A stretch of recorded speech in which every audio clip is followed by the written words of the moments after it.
Dozens of people who care for people with intellectual and developmental disabilities came to the Capitol calling for pay increases. They want to see their pay go up by $4.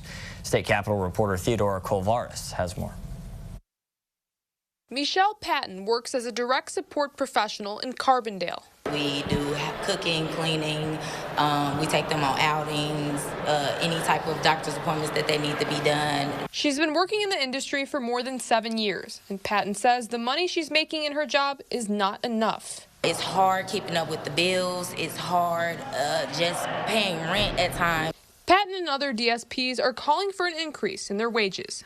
Without us, the agencies, what would they be doing? They wouldn't be running. Who's going to go and take care of all the individuals? We are the backbone of our agencies. The state has previously increased money going towards workers' wages.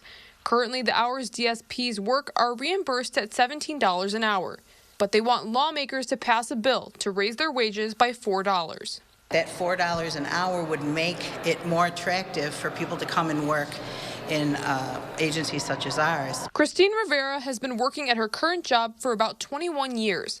She says having more workers would help make sure people she and others work with get the care they need.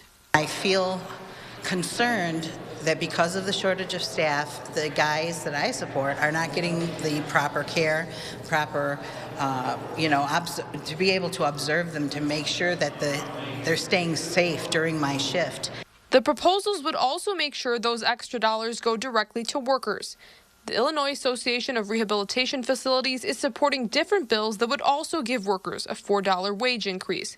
They say facilities need flexibility in how they use the money. One of the things that we're concerned about is making sure that we have resources and the ability to use those resources to retain veteran workers, such as what was mentioned today.